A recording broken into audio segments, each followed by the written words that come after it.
मोहतरम प्यारा इस्लाम भाइरो अजो के इन वीडियो क्लिप में असा 9 सिपारे सूरह आराफ जे 16 रुकू का 20 रुकू ताईं जो सिंधी तर्जुमो कंज़ुली मानू कंदासीं। बिस्मिल्लाहिर्रहमानिर्रहीम। बेशक असां फ़िरौन वारन खे सालन जे डुकर ऐं मेवन जे घटाइण सां पकड़ कईसीं त मन उहे नसीहत पिराइनि। पोइ जरा उन्हनि खे भलाई मिले थी चवनि था हीअ असांजे वास्ते आहे, ऐं जेकर उन्हनि खे तकलीफ़ पहुचे त मूसा ऐं उन जे साथियुनि सां बदफ़ाल वठनि था।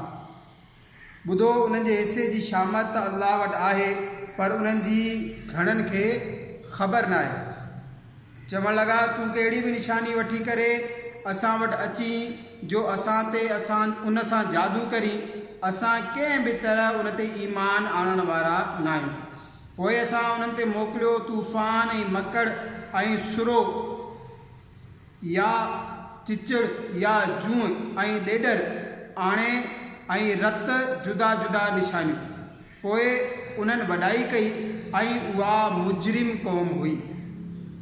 ऐं जॾहिं उन्हनि ते अज़ाब वाक़िअ पे थियो, चवणु लॻा, मूसा असांजे वास्ते पंहिंजे रब खां दुआ घुर, उन अहद जे सबब जो उन जो तो वटि आहे। बेशक जेकॾहिं तूं असांखां अज़ाब टारींदे त असां ज़रूरु तो ते ईमान आणींदासीं ऐं बनी इसराइल खे तोसां मोकिले ॾींदासीं।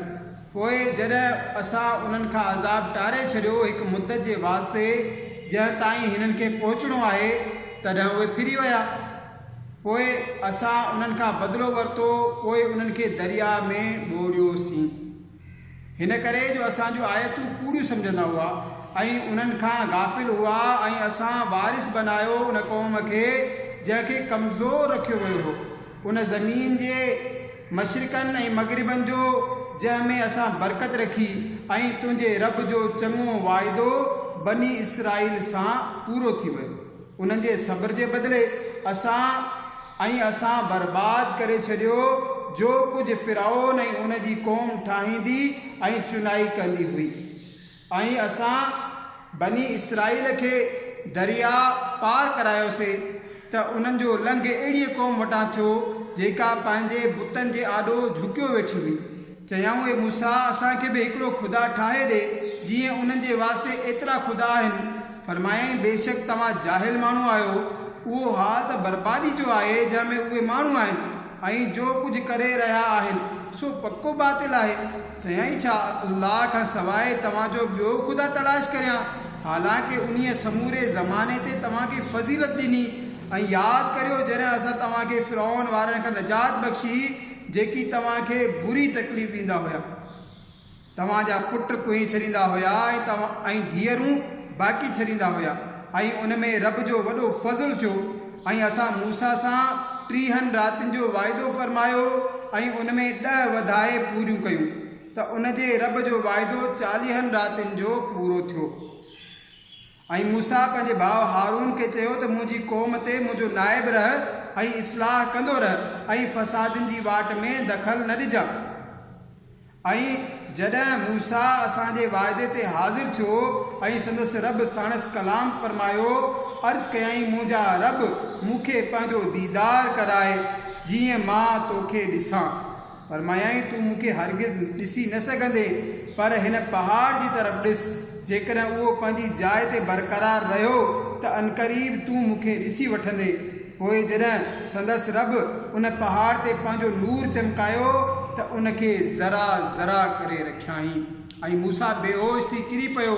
पोइ जॾहिं होश में आयो, चयाईं, तुंहिंजी पाकाई आहे, मूं तुंहिंजी तरफ़ रुजू कयो ऐं मां समूरनि खां अवल मुस्लमान आहियां। फरमाईं, मूसा, मूं तोखे माण्हुनि मां चूंडियो रिसालतुनि ऐं पंहिंजे कलाम सां, पोइ वठ जेकी मूं तोखे अता फ़रमायो ऐं शुक्र वारनि मां थी। ऐं असां उन जे वास्ते तख़्तनि में लिखी छॾी हर क़िस्म जी नसीहत ऐं हर शइ जो तफ़सील। ऐं फरमायो, मूसा, हिन खे मज़बूतीअ सां पकड़ ऐं पंहिंजी क़ौम खे हुकुम ॾे त हिन जूं चङियूं ॻाल्हियूं इख़्तियार कनि। अनक़रीब मां तव्हांखे ॾेखारींदुसि बेफ़रमाननि जो घर, ऐं मां पंहिंजे आयतुनि खां उन्हनि जो मुंहुं मोड़ींदुसि जेकी ज़मीन में नाहक पंहिंजी वॾाई चाहिनि था ऐं जेकॾहिं समूरियूं निशानूं ॾिसनि त बि ईमान न आणींदा ऐं जेकॾहिं हिदायत जी वाट ॾिसनि त उन ते हलणु पसंदि न कनि ऐं गुमराही जे रस्ते ते नज़र पवे त उन ते हलण जे वास्ते हाज़िर आहिनि। इहो उन करे जो उन्हनि असां जूं आयतूं कूड़ियूं सम्झूं ऐं उन्हनि खां गाफ़िल रहिया ऐं जन असांजी आयतुनि ऐं आख़िरत जे दरबार खे कूड़ो चयो उन्हनि जा समूरा अमल चट थी विया। उन्हनि खे छा बदिलो मिलंदो मगर उहो ई जेकी कंदा हुया। ऐं मूसा खां पोइ संदसि क़ौम पंहिंजे ज़ेवरनि मां हिकु गाबे जो धड़ ठाहियो बेसाह गऊं वांगुरु रंभींदड़। छा न ॾिठऊं त उहो उन्हनि सां न त ॻाल्हाए थो न वरी उन्हनि खे रस्तो ॿुधाए सघे थो। उनखे माबूद करे वरिताऊं ऐं उहे ज़ालिम हुआ ऐं जॾहिं पछतायाऊं ऐं सम्झाऊं त गुमराह थी विया चवण लॻा त जेकॾहिं असांजे रब असां ते मेहर न कई ऐं असांखे मुआफ़ न फ़रमायो त असां यकीनन तबाह थी वियासीं। ऐं जॾहिं मूसा पंहिंजी क़ौम ॾांहुं मोटियो सख़्तु कावड़ियल अफ़सोस कंदड़ चयाईं त कहिड़ी न ख़राब जानशीनी कई मुंहिंजी क़ौम मूंखां पोइ।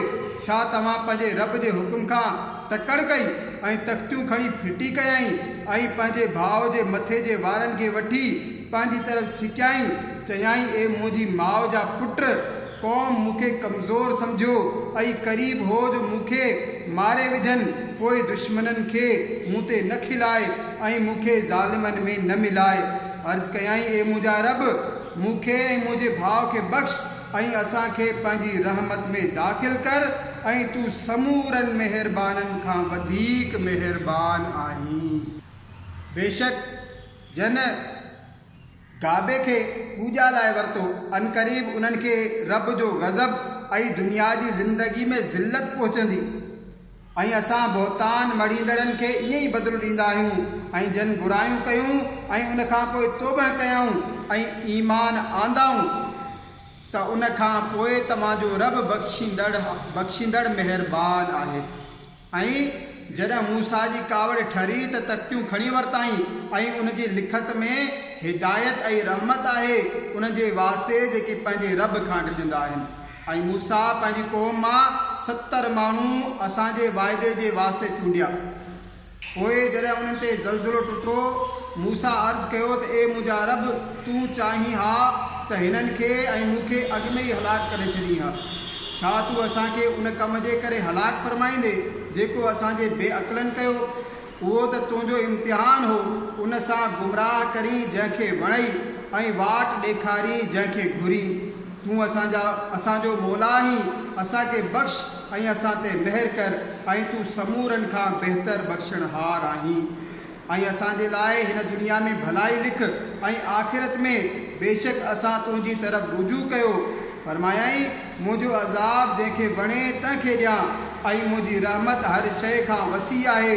पोइ अनक़रीब मां नेमतूं उन्हनि जे वास्ते लिखंदुसि जेकी विझनि था ऐं ज़कात ॾियनि था ऐं उहे असांजी आयतुनि ते ईमान रखनि था जेकी ग़ुलामी कंदा उन उम्मी ग़ैब जूं ख़बरूं ॿुधाईंदड़ रसूल जी जंहिंखे लिखियलु ॾिसंदा पाण वटि तौरेत ऐं इंजील में जेको उन्हनि खे भलाई जो हुकुम ॾींदो ऐं बुराइनि खां मना फ़रमाईंदो ऐं सुठियूं पाक शयूं उन्हनि जे वास्ते हलाल फ़रमाईंदो ऐं पलीत शयूं उन्हनि ते हराम कंदो ऐं उन्हनि खां उहे बोझ ऐं ॻिची जा ॻट जेकी मथनि हुआ लाहींदो।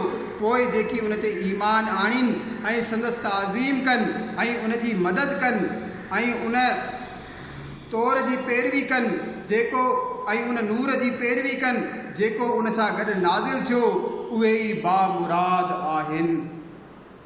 तव्हां फरमायो ए इंसानो बेशक मां तव्हां समूरनि जी तरफ़ उन अल्लाह जो रसूल आहियां जो आसमाननि ऐं ज़मीन जी बादशाही उन्हीअ जी आहे। उन खां सवाइ को बि माबूद न आहे जीआरे थो ऐं मारे थो। पोइ ईमान आणियो अल्लाह ऐं उन जे उम्मी रसूल ग़ैब जूं ख़बरूं ॿुधाईंदड़ ते जेको अल्लाह ऐं उन जे कलिमनि ते ईमान रखे थो ऐं उन जी ग़ुलामी करियो त तव्हां हिदायत लहंदव। ऐं मूसा जी क़ौम मां हिकु जमात आहे जेका हक़ जी वाट ॿुधाए थी ऐं उन्हीअ सां इंसाफ़ करे थी ऐं असां उन्हनि खे विरहायो 12 क़बीलनि में टोला टोला करे ऐं असां वही मोकिली ऐं असां वही मोकिलियो मूसा खे जॾहिं उन्हीअ खां संदसि क़ौम पाणी घुरियो त हिन पत्थर ते लठ हण त उन मां 12 चश्मा फुटी निकिता। हर जमात पंहिंजो घटि सुञाणे वरितो ऐं असां उन्हनि ते ककर खे छटरी बणायो ऐं उन्हनि ते मन ऐं सलवा लाथो। खाओ असांजूं ॾिनल पाक शयूं ऐं असांजो को नुक़सानु न कयो पर पंहिंजो ई नुक़सानु कनि था।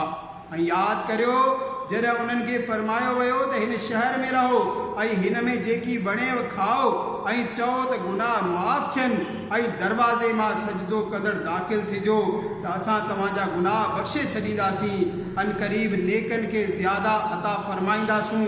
पोइ उन्हनि मां ज़ालिमनि ॻाल्हि मटाए छॾी उन जे ख़िलाफ़ जंहिंजो उन्हनि खे हुकुम हो। पोइ असां आसमान खां उन्हनि ते अज़ाब मोकिलियो संदन ज़ुल्म जे बदिले।